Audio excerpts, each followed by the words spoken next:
اولاد کی تربیت اور پھر جو والدین کی اپنی اصلاح ہے، ان دو چیزوں میں کیا چیز ایسی ہے کہ جو بہت زیادہ مؤثر ہے اور بہت زیادہ اہم ہے اور ہمیں اس پر شدید توجہ دینے کی حاجت ہے؟ دیکھیے، ہمارے لیے ہماری اپنی اصلاح ہے یا اولاد کی تربیت ہے یا دوسروں کی اصلاح کی کوشش ہے،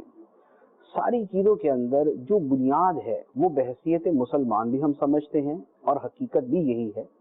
کہ وہ ہمارا ایمان ہے۔ سچا ایمان وہ مضبوط ترین بنیاد ہے کہ جس کے اوپر یہ ساری چیزیں پروان چڑھتی ہیں۔ اس کے لیے قرآن پاک کے اندر بڑے ہی خوبصورت انداز کے اندر ایک جگہ بیان فرمایا گیا،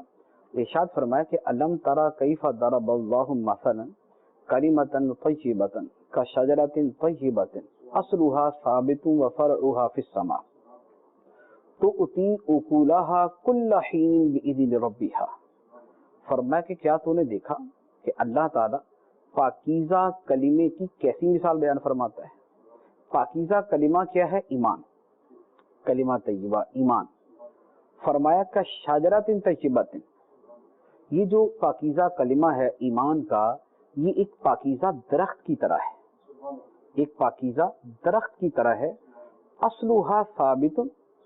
جس کی جڑیں زمین میں گڑی ہوئی ہیں، وفرعها فی السماء، اور جس کی شاخیں آسمان کی بلندیوں کو پہنچی ہوئی ہیں، تو اتی اکولہا کل حین باذن ربہا، اپنے رب کے حکم سے ہر وقت پھل دے رہا۔ سبحان اللہ، ہر وقت پھل دے رہا ہے۔ تو یہ جو درخت ہے یہ وہ ہے کہ جس کی جڑ اور بنیاد ایمان ہے، جو مسلمان کے دل کے اندر اگتا ہے اور اس کی شاخیں اس کے پورے وجود پر چھا جاتی ہیں اور اس کے پورے اعضاء سے، اس کے ظاہر و باطن سے اس ایمان کے پھل ظاہر ہوتے ہیں۔ اسے تقوی کا پھل لگتا ہے، اس میں صبر کا پھل لگتا ہے، اس میں شکر کا پھل لگتا ہے، اس میں توکل کا، قناعت کا، اللہ تعالیٰ سے محبت کا، نبی پاک علیہ السلام کی غلامی کا، ولیوں کے ساتھ عقیدت کا، اس سے جو ہے وہ یہ جتنے خوبصورت پھل ہیں، مسلمانوں سے اچھا سلوک کرنے کا، ماں باپ کی خدمت کرنے کا، بڑوں کی عزت کرنا، چھوٹوں پہ شفقت کرنا، پڑوسیوں کے حقوق کا خیال رکھنا، ایک دوسرے کے ساتھ عزت و تکریم سے پیش آنا، یہ سارے کے سارے پھل جو ہیں یہ ایمان کے اس درخت پر لگتے ہیں۔ اور یہ جو فرمایا نا کہ ہر آن پھل دیتا ہے، تو اتی اکلہا کل حین، ہر آن پھل دیتا ہے اپنے رب کے حکم سے، کیونکہ رب کا حکم ہر وقت اس کی طرف متوجہ ہے۔ نماز کے وقت، نماز کے جو اوقات ہیں اس میں خدا کا حکم اس کی طرف متوجہ ہے، بِإِذْنِ ربی ہے۔ اس کو جو ہے اگر وہ گھر میں ہے تو اس کی طرف احکام متوجہ ہیں، ماں باپ کے بارے میں، بیوی بچوں کے بارے میں، اور اپنے گھر کے حوالے سے صفائی ستھرائی کے بارے میں، اپنی ذات کے حوالے سے اپنی قلبی صفائی کے بارے میں، پڑوسیوں کے بارے میں۔ اگر وہ باہر ہے تو پھر خدا کے احکام متوجہ ہیں، کاروبار کے بارے میں، اس کی نوکری کے بارے میں، لوگوں سے سلوک کے بارے میں، حقوق العباد کی ادائیگی کے بارے میں۔ اگر وہ گاڑی چلا رہا ہے، موٹر سائیکل چلا رہا ہے، تب خدا کے احکام متوجہ ہیں دوسروں کا خیال کرنے کے بارے میں۔ اگر وہ کچھ کھا رہا ہے تو خدا کے احکام متوجہ ہیں حلال کھانے کے بارے میں، گندگی نہ پھیلانے کے بارے میں، لوگوں کو تکلیف نہ پہنچانے کے بارے میں۔ تو جس کے دل میں ایمان کا یہ سچا پودا موجود ہوتا ہے تو وہ واقعتاً ہر وقت پھل دے رہا ہوتا ہے، وہ ہر وقت پھل دے رہا ہوتا ہے۔ پھر اس کا پھل یوں بھی ہوتا ہے